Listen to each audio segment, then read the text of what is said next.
Hello, everybody. I'm Jacob Winograd, host of the Biblical Anarchy podcast here at the Libertarian Christian Institute, and I'm streaming to you live in the LCI Green Room.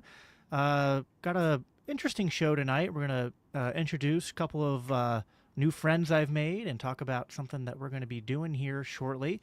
Before we get into that, please make sure, those of you who are watching, wherever you're watching, make sure you give this video, wherever you're watching, a thumbs up. That way more people can see it. And then also make sure you're subscribed if you haven't already. That way you guys can get notifications anytime that we're going live. And you'll especially want to do that going forward because we got some really good stuff coming down the pipeline for you guys. So but I don't waste too much time with the normal, podcast filibustering here at the beginning. I got a couple of brothers here tonight who I'm excited to introduce and talk to. I got Sean Collins, who is the host of the Buds in Reality podcast, and then Mark Pulse, who is the host of the Knocked Conscious podcast. So, brothers, how you doing tonight? Good, man. Very good. Thanks for having me on. Really appreciate it. Awesome. Thank you for having us. Yeah, of course. So, and you guys are also streaming to your channels. So I guess I'll just do a quick introduction for myself for your guys' audience. I'm, as I already said, Jacob Winograd, the host of the Biblical Anarchy podcast, and I work for the Libertarian Christian Institute. We have a whole slew of podcasts, part of our Christians for Liberty network. So if you want to hear more about, the libertarian message from a Christian perspective, you can go check us out at libertarianchristians.com. And that's also, I always forget to plug this, and I need to get better at it, but I'm also a co-founder of the Libertarian Party Christian Caucus. So don't have a website for us yet, but you can find us on Twitter, Facebook, all that. So definitely check out the Christian Caucus. We got a lot of good stuff in the works there as well. Well, I want to introduce you guys to my audience because I never had either of you on before. Interacted with you guys on X, or as we used to call it, Twitter. You guys, what's a little poll? Do you guys call it X or Twitter? Because I kind of just go back and forth because I can't get used to calling it X. It feels weird. It's whatever comes out at the time, really. Like I still call it both. I mean, every once in a while I try to be proper and call it X, but Twitter just kind of comes out because that's what it was. Well, dead name Twitter. Oh, you're muted, Mark. Mark, you're muted, buddy. Yeah, so it's like the Twitter X thing. I just say both. Yeah, it's like Twitter X, or Twix or something. It's like you catch yourself. Yeah, there you go. They need to change the name to that and get Twix to be a sponsor. Be funny. Well, let's go. Sean, how about you introduce yourself first a little bit? Take 5 minutes or so. Got to give your background, what your podcast is about, what you get into, and then we'll go to Mark. Right on. Well, I'm Sean Collins, the host of Buds in Reality podcast. You can find us anywhere on all the platforms. We're there. All the ats are at Buds in Reality. BNR, just like GNR, Guns N' Roses. It's an homage to them, kind of. But I am a very radical anarchist who is very much done with the state. I've seen enough, and my show kind of showcases that. But we really, I like talking about economics, the monetary system, and foreign policy. Really, are what I drive on my shows. But I've had some authors on too, where I talk about books, like people like Carol Roth, and I've had Scott Horton on and stuff like that. Talking about their books. I have a really good time with that stuff. But really, it's just about like trying to get people to move to liberty. Like, this isn't working. Whatever's going on out there, it's not working. And we have to be good messengers on, being able to come up with solutions. Not only, I think that's one thing that libertarians lack is they have a lot of ideas, but don't have a way to like push them forward. They don't have like the plan. They have ideas, but there's no plan. But that's pretty much anyone in politics, really. But it's one of those things I'm really passionate about. I have a degree in radio broadcasting from one of the best broadcasting schools in the United States, Specs Howard here in Detroit. Great place. A lot of big names came out of there. So it's kind of just fun to do this pod, not have school be a complete waste of time and money. Right on, right on. Yeah, you gotta if you hadn't said you were an anarchist, the little Spooner flag in the background would have given it away.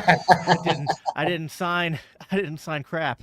Uh, I remember when I first became a libertarian, and got real like ANCAP pilled right away, pretty quick. I like some people say it takes what's the difference between a minarchist and an anarchist?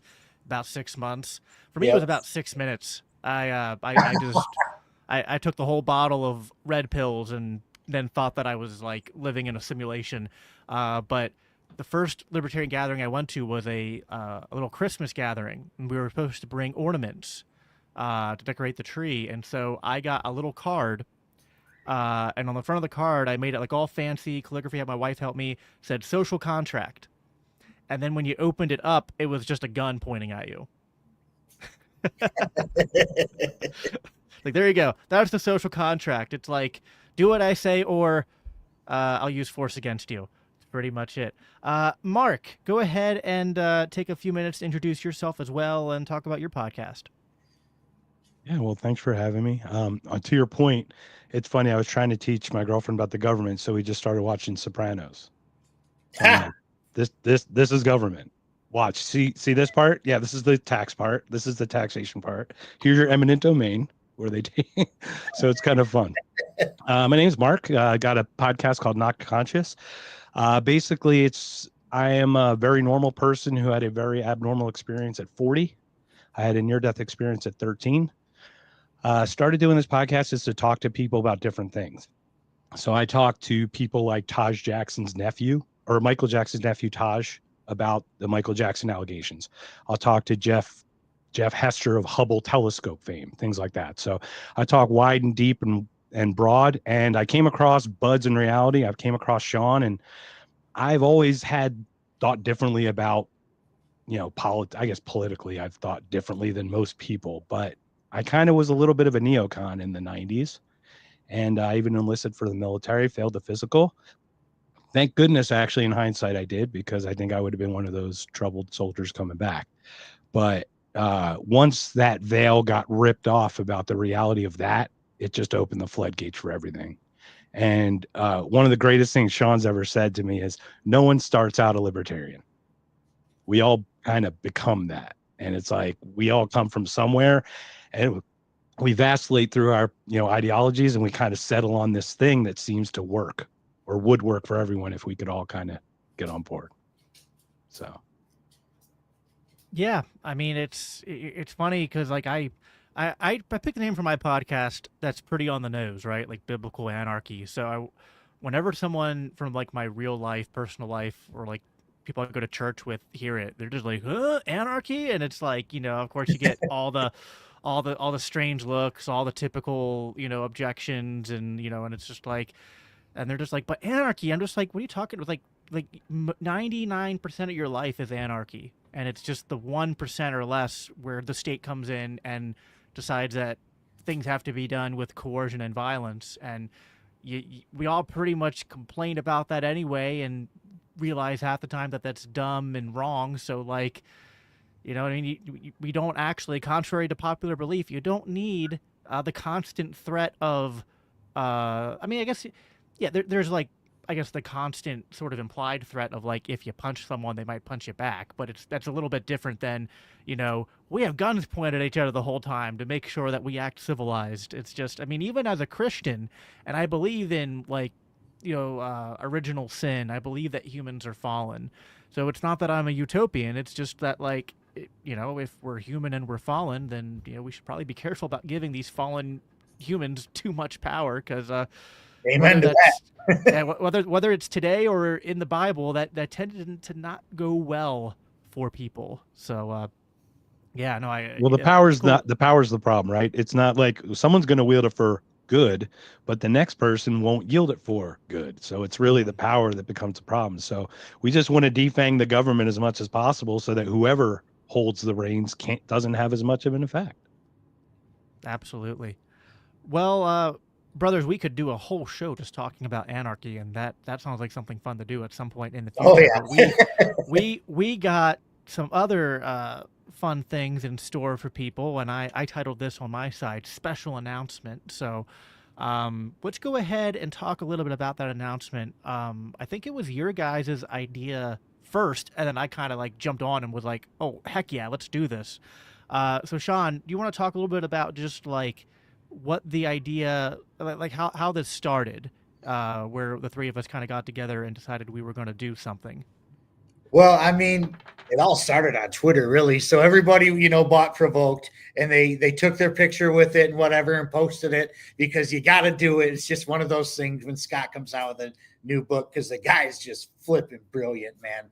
And and I was kind of excited about it. And then somebody had commented on how thick it was. And I was like, yeah, it's about as thick as the Bible is, for real. Like, it's a thick book, man. And and then Mark had posted something, and I was like, I think I commented on your thing, Mark. And I said, I kind of want to do like a book club thing on this or whatever. That would be fun.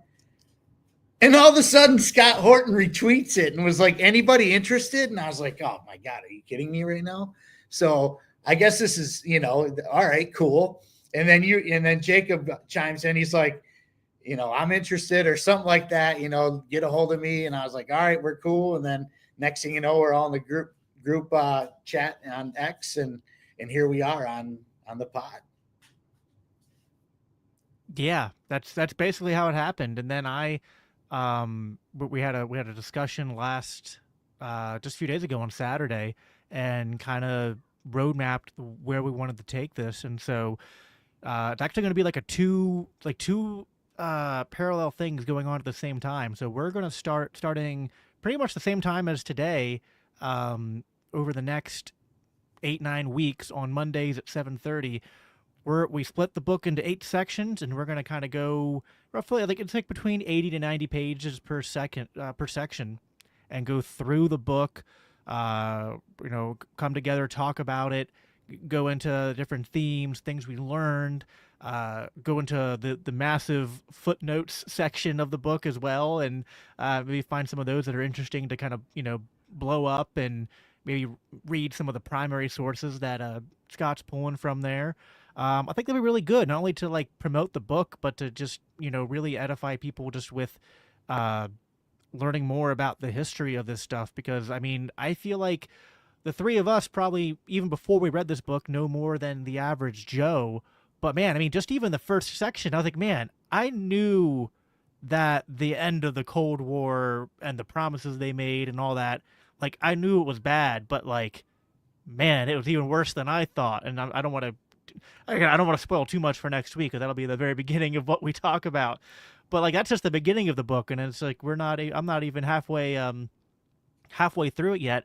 But this is kind of, as a Christian, I'm hesitant to compare it too strongly to the Bible.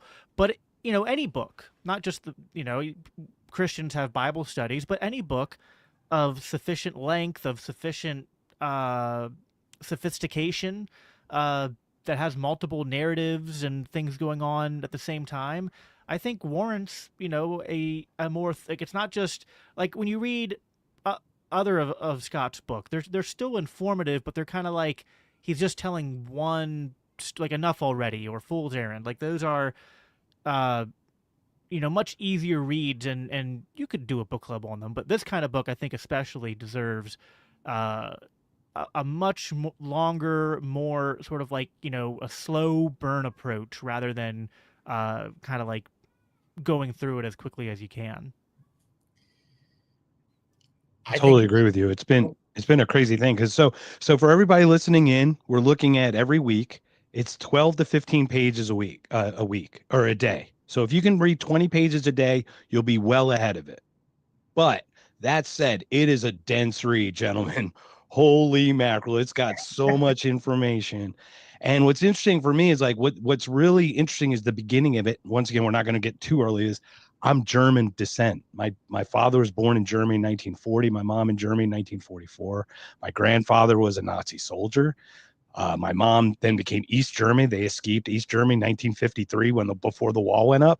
I know I have history with family and everything from East Germany. I read the beginning of Provoked. I had no idea any of that information. And this is from someone who comes from both sides of that history, doesn't even know what's going on. So I found that so interesting how much Scott can dig up. He's Yeah, the for GOAT, sure. man. When it comes to foreign policy, Scott Horton is the GOAT. He's second to none. I would actually like to know who his mentor is, though. You know what I mean? Like, who's Scott getting all his stuff from? Because, we all look up to him or whatever, but like, who's Scott? Who's his guy? He references. That's a question to write down for him when we talk to him. Yeah, well, that's we're gonna do our. I'm sure we'll make it happen. We're gonna end it at some point when we're done, either the last week or the week after. We'll have Scott on, do kind of a big finale, sort of a looking back retrospective of the book, of the time we spent talking about it. So it'll be good. It'll be because this is a thick read, and there'll be some sections that some people, even maybe the three of us, are gonna be like, man, this like. It's because sometimes you have to talk things out loud to be like, so this led to this, and then this person did that, and just kind of like help to actually make sense of all the facts that you're putting into your brain and talk it out with people is a good way for us, and then hopefully for you, the listeners who are also reading along, to kind of understand a little bit more about what's going on. Simultaneously, I got together with my people over at LCI, and we're going to be putting out it won't be like a live show or anything. We already do monthly book studies, like book club. And so LCI is going to kind of like partner with what we're doing here on these live streams. And so people over at LCI are going to be going along with us. And they're going to be watching these live streams as well to kind of be a supplement, because this is the kind of book that more is better, right? The more you can be looking into this stuff because it's tying in. We're talking about, how many different actors? We have the Russian government, we have the Ukrainian government, we have the other former USSR nations around there who were at different points in time joining NATO. We, of course, have the Western European governments, and they have their own roles to play in this as well. As Germany has a huge role to play. There's just so many moving pieces. And it's, it reminds me of like when people get really into like fandoms and shows, except this is real life, and unfortunately the stakes are nuclear war. So as much as I'm interested in it, it's kind of like I'm interested in it and also like forced to be interested in it, because maybe we can talk about this a little bit. Like this isn't just something to be done for the intellectual edification of it, although there's certainly that. But I think all three of us agree, and we were talking about this on Saturday in our private conversation, that these ideas, like, I don't like using the term revisionist history, to go back and debunk the mainstream narrative about a lot of this stuff. It's really important, because I think we would all agree that there does seem to be a rising sentiment in people who are willing to be skeptical of government and skeptical of the role America plays on the global stage, but they're still easily influenced and led along if they don't understand the propaganda. And I think this book, and hopefully we can play a part in distributing this book and the book's ideas into the culture, into the population. The more people understand how to debunk the propaganda, the less these butchers, these despots who roll over us, these warmongers, the less effective they're going to be in convincing the American population to go along with their machinations. Which you pretty much hit the nail on the head there. We have, the mainstream media has been lying to this nation now for over 2 years about this. The whole premise of this is BS. I'm going to try to keep my language down for you. I know this is your LCI thing, but like, we got duped the whole time. They lied about everything. They lied about Iraq, over 20 years ago. And you want to turn around and be here right now and believe the nonsense they're spitting on TV about Ukraine. In the meantime, sending, over $200 billion over there at this point, and all kinds of weapons, taxpayer dollars. By the way, there's boots on the ground there too, which they lied about that as well.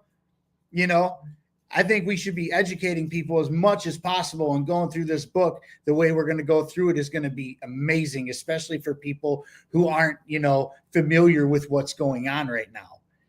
But like it's time to wake people up. Like they just sent another, $725 of weapons there. What was that, today or yesterday? Like as Scott would say, enough already, man. Like people need to wake up to this nonsense. Crazy. Yeah, and to your point, Jacob, what's really interesting is we're not just looking back at this to rewrite this. I'm looking at it akin to we called Trump Hitler for 4 years or 8 years or whatever. We're calling Putin and Trump, buddies in arms of some kind of megalomaniac global whatever. This is very similar where there were choices that we could have made during World War I and during World War II that totally forced hands to do other things. That doesn't defend the actions. It explains them. And maybe if we made different choices, those actions wouldn't have happened, right? So this is why we get to look at this, because it's like the history doesn't repeat itself, but humanity does. Right? It rhymes because humanity really repeats itself. So we find these times where we have these multiple off-ramps and multiple conflicts that we either dig our heels in the different, make a choice that just isn't ideal ultimately. 100% agree. It's not a uniquely Christian idea, because I think it's just a philosophical idea, but it's also something talked about like because I engage a lot in Christian theology and in insider, like, Christian debates over what the Bible teaches and what, church tradition, what church teachings are. And a lot of people will push back against the Christian libertarian position by saying like, well, I mean, come on, we're not pacifists. We believe in self-defense. We have a just war theory. And I often like to go, okay, like let's look into just war theory. What does it actually teach? And there's a lot of actually elements to just war theory, but one of the elements is that for war to be just, all options for peace need to be pursued and exhausted before you resort to violence as the means for diffusing or ending the conflict.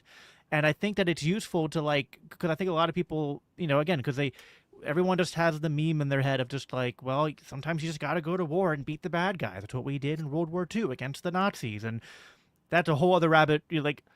People aren't ready for the World War II revisionist history. I mean, we'll get there eventually, right? But it's like, fine. It's like, even if you wanted to grant them that, like, okay, yeah, maybe, yeah, I mean, listen, yeah, the Nazis were horrible. Hitler was horrible. I'm not sad that they were defeated. But I will say that to boil everything down to just good guys versus bad guys is it's like boiling everything down to a Saturday morning cartoon, and the real world ain't like that. The Bible isn't like that. You read the Bible, read the Old Testament and the New Testament. It's a bunch of flawed people struggling against other flawed people. And even the people that God says, hey, I've chosen you and you're going to do good, they do all sorts of bad, horrible stuff. So we shouldn't expect today to be any different. And I think, but to go back to what I was saying, if the whole idea is that governments are just in going to war if they exhaust all options for peace, it's like, man, I mean, you get one chapter into this and you go, yeah, I'm not sure about they're really I'm not sure it's not even that they're not exhausting all options for peace. It's like they weren't even pursuing peace in the first place. It becomes very clear very quickly that peace is not the goal. I mean, peace might be the long-term goal in terms of like, the sort of peace that comes when either everyone's enslaved or everyone's dead. Yeah, I just tell people, it's like, hey, yeah, peace through strength, war, right? Yeah, or peace through strength. Yeah, don't get me started on that. Peace through strength leads to peace through, the quiet tranquility of nuclear fallout that encompasses the entire planet when everyone's dead because they've been burnt to bits. It's like, yeah, it'd be real peaceful then. Really quiet. Yep. So maybe we can because I mean we don't want to spoil too much too quickly here, but maybe we can all three of us before we hop off here, maybe talk about just from what we know already, the part of the history, the part of what this book talks about that we're looking forward to getting to the most. Whether it's a certain presidency or a certain like event that we remember happening, like one of the revolutions or anything. So Mark, you go first. What's one of the things that you're looking forward to the most covering in this series that we're going to do? I think what I'm really interested in ultimately, I guess, first of all, getting through the darn thing. First of all, he wasn't joking. This thing is this big and it's this thick, man. I mean, you want to talk about an assault weapon? You got one right here. But ultimately, I want to see all the quotes, all the things that we knew, actively knew, and then chose to make a decision that was so wholeheartedly incorrect. Like, just in the beginning of this, all we've heard just in the first whatever pages that we've gone through is, this is really gonna, there people aren't gonna like that. This maybe we, maybe we kind of sort of, you hear this out loud thousands of times, 10 pages in, right? And you're just trying to figure out, like, okay, and it didn't stop right there, like that early. So it's the title is so perfect. I mean, it's truly provoked. There has been a provocation, and we actually weaponized that phrase, right? Unprovoked attack by Putin, an unprovoked attack, and then you're like, was it really? Because oh, good. Well, because it's one of those cases where thou dost protest too much. Like, I definitely didn't punch that guy in the face. Hey guys, I definitely didn't punch him. I know his nose is bleeding, but I didn't punch him in the face. I definitely yes. Well, that's funny because, like, when we circle back, I talk about history in World War II. Is I looked at Pearl Harbor and we talked. There was this some page I saw. It even has a Wikipedia page, which is shocking that hasn't been scrubbed yet. But it's some like 8-point declaration to push Japan into a corner for them to kind of lash out at us. It was like cutting them off from oil here and then doing this and then maneuvering this way. I forget what it was called, but it was some interesting thing. And you're sitting there going, yeah, you can easily poke the bear until they strike and go, see, we should have sat on him the whole time because he's a bear and he struck at us. So, it's an interesting way to look at that. Mark, that's just Japanese propaganda that you're repeating there. I didn't know if you knew that or not. I mean, that's Sean, what's your what's the part of this book of the history we're going to be covering that that you're looking forward the most to covering? Really, the beginning. The origins of it are extremely important. Like, I pretty much got, without the book, without even reading it, all the way through or whatever, like, I know a lot about what's going on out there just because I read a lot of stuff and kind of pay attention. But the origins of it are extremely important. There's some stuff I didn't know in there. They talk about the Berlin Wall going down, and that is something that's as a middle age, I'm in my mid 40s. That was one of the first big events I remember as a child. Was the Berlin Wall going down, but not really knowing. We just saw, hey, the Germans are going to be together and be free, and whatever. I didn't know as a child. There was more to the story than that, and I have a piece of it.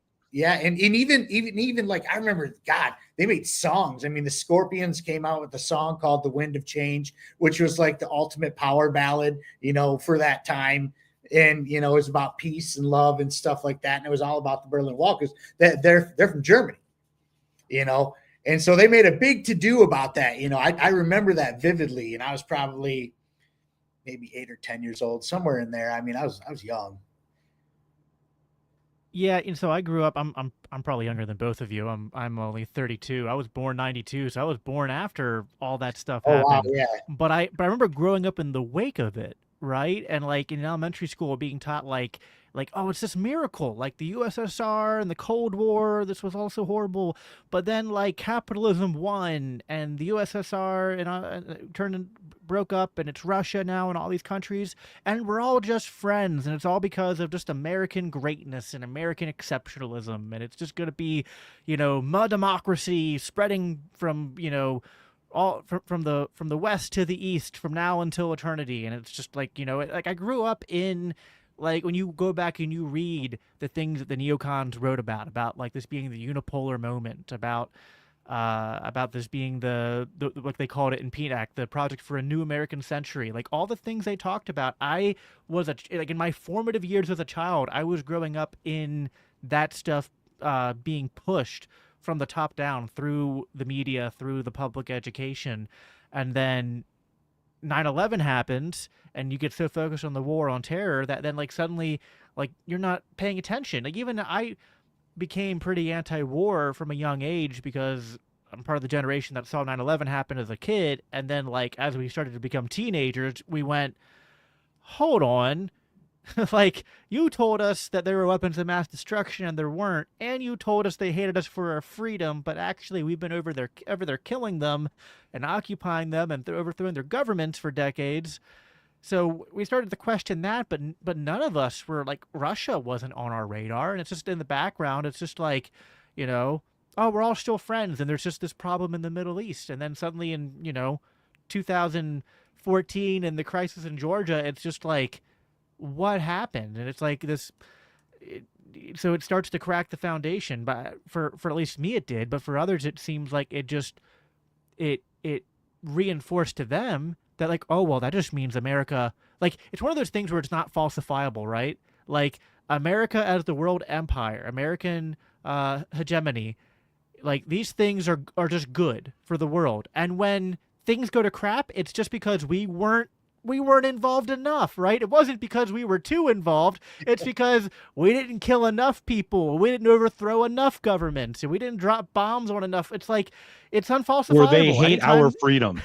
I Right. love my favorite. They hate our freedom. Like what policy of Putin's has ever affected me? I can tell you a million policies that Biden has made that have affected me directly, but not a single Putin policy has affected me probably as an American citizen. Yeah. I'll tell you something about Putin, man. And just, if I may even double up on that, it's like, once again, I'm from Germany. Like November 9th, 1989 is a date that sticks in my head. I have a piece of the wall. Like I was in a German club. Like my mom and grandfather, my grandmother escaped East Germany. My aunt. It's a crazy story. Like watching this and watching that and watching how Germany's culture of anti-communism, I mean, Germany and Russia loathe each other. Like if Hitler didn't turn on Stalin, I think we're looking at a very different country, or a different world. You know what I mean? Like that went sour. You know what I mean? So like there's so much history in that, and watching this stuff unfold and watching where we could make very clear changes that don't push this certain needle a certain direction with a nuclear power. Oh, by the way, they have the most of all nuclear powers. They have the most of them. Well, don't worry. I forget. I got to find the source. I was talking to Scott about it last week. I had him on my show. But it was like the New York Times or the Post. Someone was like, well, U.S. intelligence says that Russia is unlikely to use nuclear weapons as a response to the increased, the attacks and the increased American involvement. It's like, oh, that's reassuring. Like, it's not that they won't. It's just that they're unlikely, right? I was like, that makes me feel so good that our government leader is like, don't worry. This saber rattling is only, it's only like a 10% chance it turns into nuclear war. And what we're looking at, like, look at Iran, look at the whole thing where Cash and everybody's pushing like, it's Iran. And we're like, guys, are we really going to do this again? We're literally in the middle of one and you're already starting on the next one. Man. Come on. So what's your favorite part going to be, or what are you looking forward to most, Jacob? Ooh, that's a good question. I'm probably looking forward the most. Man, there's a couple sections, but I talked about this on my show. I'm looking forward to diving into the history live on the shows together we're doing of the Nazi presence in the Ukrainian military and government, which has been like, that's just a Putin talking point. You're just working for the Kremlin if you say that. It's like, no, actually, like, for all the talk about how, like, we have to be a force in the world because of Nazis. It's like, well, we're supporting a government that has more Nazis in its power structures and military apparatus than anywhere else in the world, and really anywhere else in the world since Nazi Germany itself. The Azov Battalion. Yeah, I mean, and what's his name? Belinsky. I'm bad with foreign names, but the head of it, the founder. That was okay. Yeah, he's got a weird name, like Belinsky or Blitzy or something like that. He's still there, like he's still actively serving. I was talking to Scott about it when he was on the other day, but yeah, that's one section I'm definitely looking forward to getting into. And you know what's funny? You guys brought up, Mark. You just brought up Iran, like, and I've done this on my show a few times, and I don't know if I can find a good I can't find a good picture here, but like, just if you just go to a map, I always tell people, like, when you're listening to current events, you're studying history of global affairs, like, get a map in front of you and look at where all these countries are. And then when you look at what's going on right now, and you look at the fact that we are involved in this proxy war with Russia through Ukraine, and we're supporting Israel and what's going on in Gaza, and they're also causing issues with Lebanon and Iran.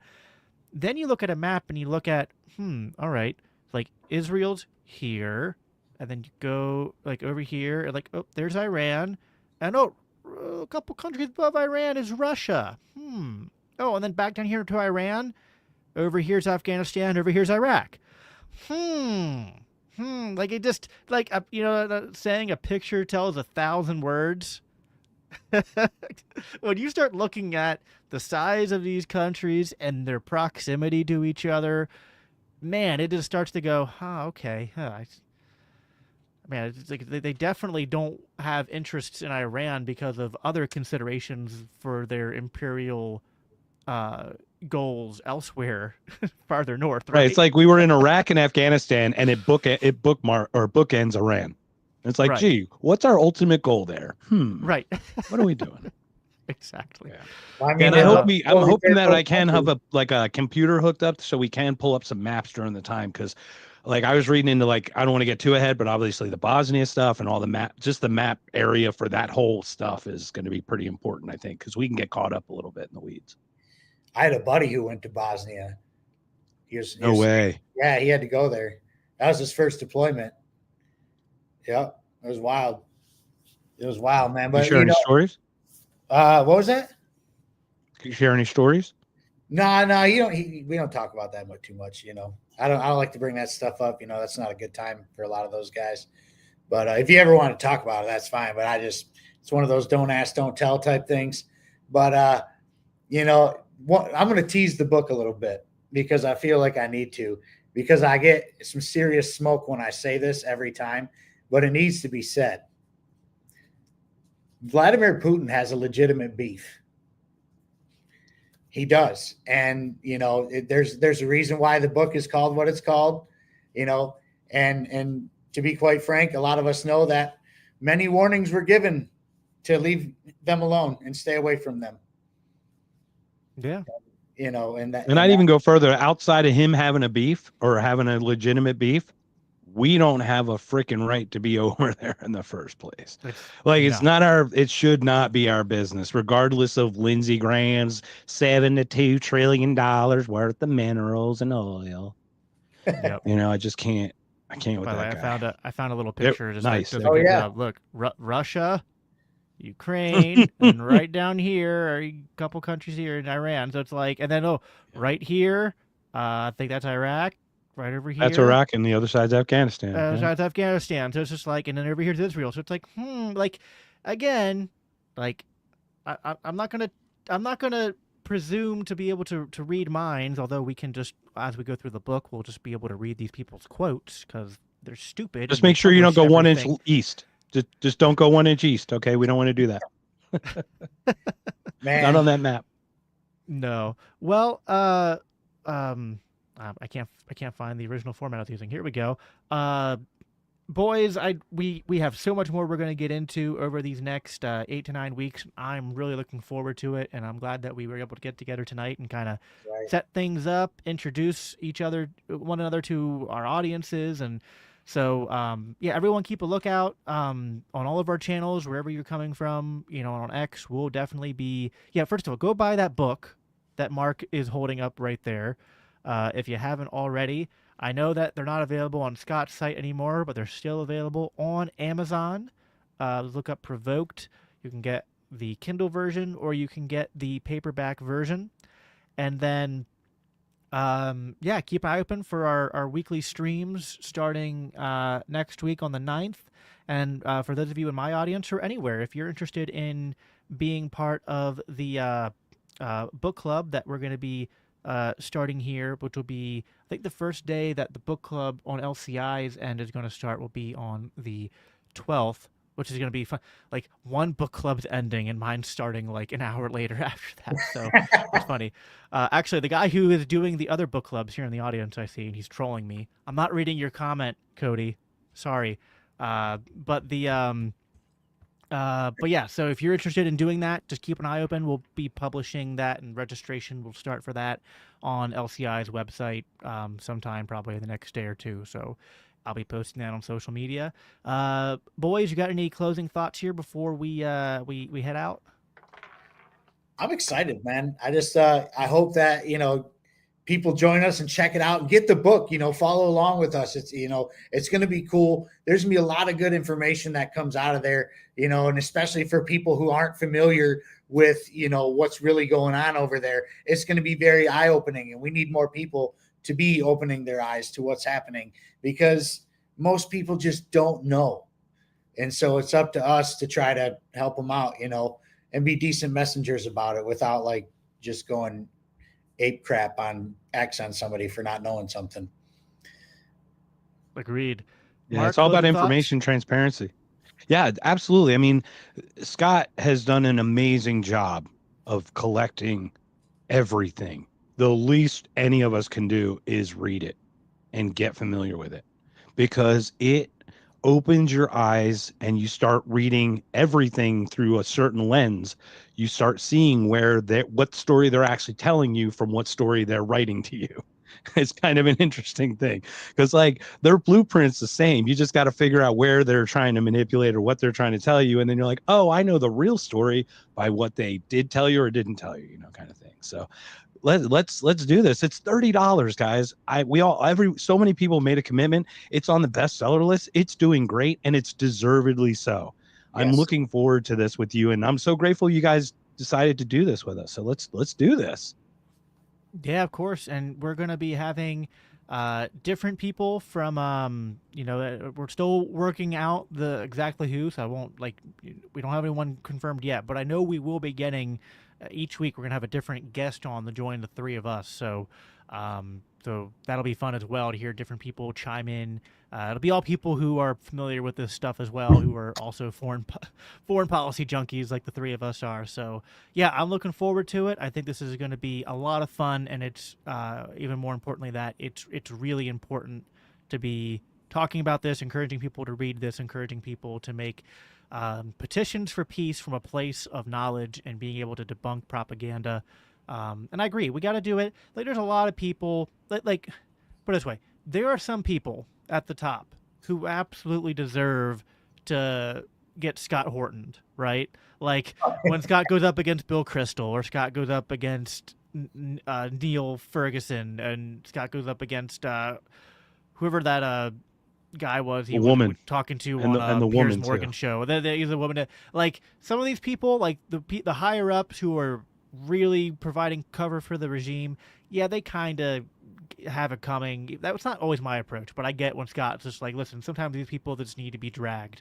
But for the most part, there's a lot of people out there who just they don't know what they don't know, and it's our job to try to gently but firmly and boldly call out lies, call out propaganda, point people to truth. And so I'm excited to be part of that process with you brothers here, and we'll be back again next week at 7:30, and we'll be diving into the first I don't have my notes in front of me. It's going to be 83 or 85 pages, something like that. Hold on, I'll get it up here right now. The